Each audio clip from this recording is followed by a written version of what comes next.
परमेश्वर के धन्य नाम की महिमा हो।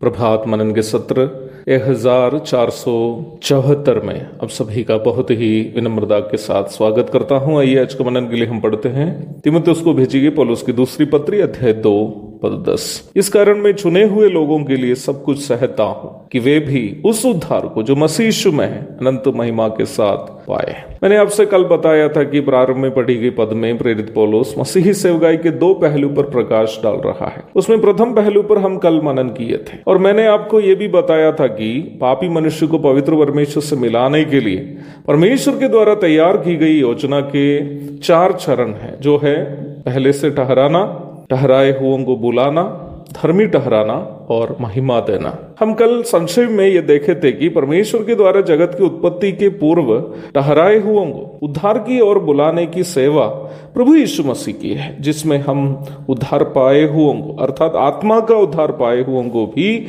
सहभागी होने की सौभाग्यता प्रभु से मिली है। विषय को जारी रखने के पूर्व मैं पुनः उस महत्वपूर्ण बात आपको याद दिलाना चाहता हूं कि सुसमाचार प्रचार की सेवा कोई भी मनुष्य की सेवा नहीं है, बल्कि प्रभु यीशु मसीह की सेवा है। यीशु मसीह है जो पापी मनुष्य को पिता परमेश्वर की ओर बुलाता है, जिसमें हमें भी सहभागी प्रभु ने बनाया, अर्थात उस सेवा में प्रभु हमें भी सहभागी बनाया। इसलिए ही इस सेवा को करते वक्त आत्माओं को नरक से बचाने हेतु प्रभु यीशु मसीह के हृदय में जो बोझ है, उस बोझ को अपने अपने हृदयों में एहसास करते हुए हमें इस सेवा में सहभागी होने हैं। सुसमाचार प्रचार की सेवा को व्यक्तिगत लाभ के लिए इस्तेमाल करने वाले लोग ये नहीं जान रहे हैं कि वे लोग प्रभु के खिलाफ कितना बड़ा अपराध कर रहे हैं। वर्तमान संसार में रहते वक्त यीशु मसीह पर विश्वास करने वालों को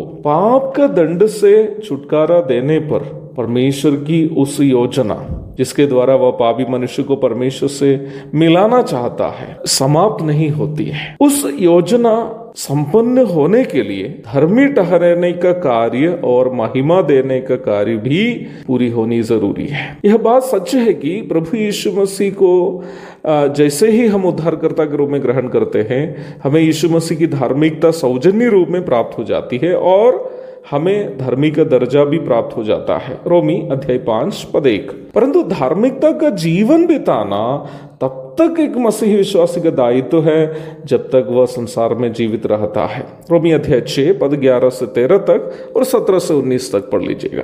धार्मिकता शब्द राइचसनेस परमेश्वर के धार्मिक स्वभावों की परिपूर्णता को दर्शाता है। परमेश्वर के धार्मिक स्वभावों की परिपूर्णता प्रभु यीशु मसीह ही देह रूप में आकर प्रदर्शित किया है। मत्ती 3 की 15, यूहन्ना अध्याय 1 पद 14 और 18, पहला कुरिन्थी अध्याय 1 की 30, कुलूसी अध्याय 2 की 9, इब्रानी 1 की 3। इसका मतलब धार्मिकता में बढ़ने का अर्थ प्रभु यीशु मसीह ने जिन ईश्वरीय नैतिक स्वभावों को दर्शाया है मनुष्य रूप में, उसमें बढ़ना है। और यह कार्य हमें तब परिपूर्ण हो जाएगा, अर्थात धार्मिकता में सिद्ध होने का कार्य तब हमें परिपूर्ण हो जाएगा जब प्रभु यीशु मसीह के मध्याकाशीय आगमन के दरमियान आत्मा के उद्धार प्राप्त हरेक मसीह विश्वासी प्रभु यीशु मसीह की महिमामय देह के अनुरूप बदल जाएंगे। फिलिपी 3 की 20 और 21, पहला यूहन्ना अध्याय 3 पद 2। उद्धार का तीसरा चरण अथवा महिमा पाना हमारे शरीर प्रभु यीशु मसीह के महिमामय शरीर के अनुरूप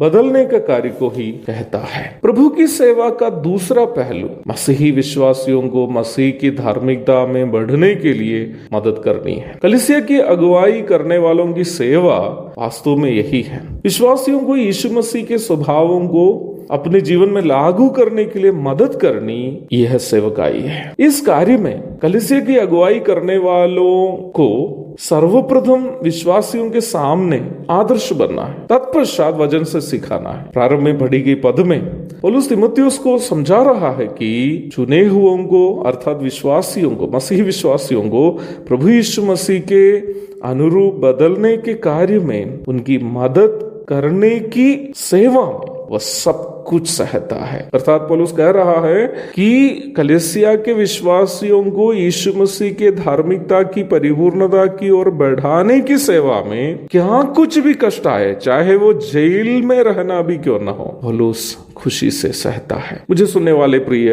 अगुओं से मैं कहना चाहता हूं कि कलीसिया की अगुवाई करने का महत्वपूर्ण उद्देश्य विश्वासियों को यीशु मसीह के अनुरूप बदलना है। अर्थात कलीसिया की अगुवाई की सेवा करने वाले प्रत्येक अगुवे का उद्देश्य यह होना चाहिए कि उनकी कलीसिया के विश्वासी लोग यीशु मसीह के अनुरूप बदलते रहे। उसके लिए दुख भी उठाना हर एक अगुवे की जिम्मेदारी है। आज का मनन उसके लिए हम सबकी प्रेरणा करें।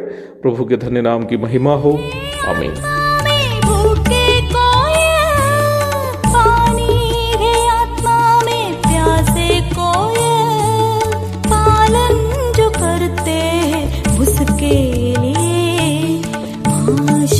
पाने का साधन है